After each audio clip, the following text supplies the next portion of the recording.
How did I buck the trend? I was really, really fortunate that very early on I started to experiment with what mattered to me. Sometimes that got me in a lot of trouble.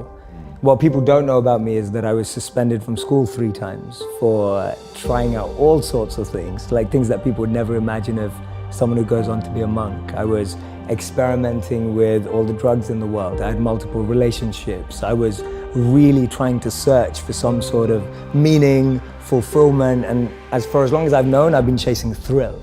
I really value thrill and feeling like I did not see that coming. Yeah, no, not many people do. It's very different. From 14 to 18, I was like this kid who just wanted to try new things out. And my parents' rhetoric would always be, well, make sure you get good grades. And I used to think, well, if I can be bad and get good grades, then it all works, right? Everyone's happy. So that's kind of what I did.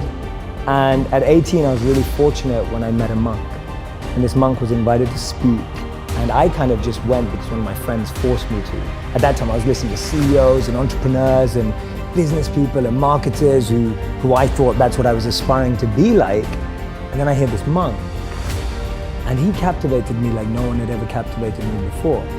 It was like staring at the most beautiful woman on the planet. You know, I was completely fixated on him and his message. And that is the beginning, without me going into too much detail before we probe, that was the beginning of what changed me. Because I went from being someone who did only want all those things to become successful and trying to, but I started hearing my own inner voice much more in all that noise that I had around me. I remember one of my parents had a maths tutor for me because they wanted to be amazing at maths. And I was pretty good at numbers, and I'd have this tutor and he'd tell me that, he goes, the reason that you're struggling with the next question is because you're always worried about what your parents think. And that really stayed in my head. I was just like, wow, so as long as I'm trapped by what my parents think, I can actually never find the answers to the real questions of life. And there are all these little things happening. I lost 2 great friends when I was 16. One girl died in a car accident. One guy died because he was involved in drugs and violence. That made me rethink everything. I just thought to myself, wait a minute, these were beautiful people, people that I loved, people that, in my opinion, were good people. And I just lost them in a moment. And it was kind of like this collation of little things that just made me think, wait a minute, having money, having fame, that just doesn't seem to add up. And then meeting the monk kind of made that shift possible. And as I said, he was completely captivating. And then I found out that he'd given up jobs in Google and Microsoft to be a monk. And I thought to myself, who does that? You know, he's given up everything that I'm chasing and that all my friends are chasing, but he seems happier than anyone I've ever met before. And he spoke about this incredible principle where he said that we should plant trees under whose shade we do not plan to sit. And he was speaking about this principle of selfless sacrifice. And that kind of just penetrated me right there. And he said the words, selfless sacrifice.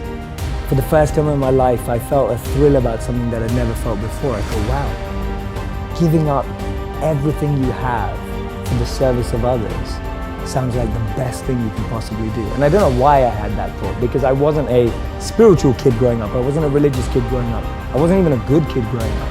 I was just a rebel, a misfit, trying things out, an experimenter, which I still consider myself. And so what I started to do is I was interning at companies and firms and corporates, thinking I was getting a grad job afterwards. And then I'd spend the rest of my summer holidays interning in India, living with him as a monk. So I'd use all my summer and Christmas holidays to just be out there with the monks. And he introduced me to another 200 to 500 monks that were just like him, just as smart, just as bright, giving up everything they had and using all their skills to make the world a better place.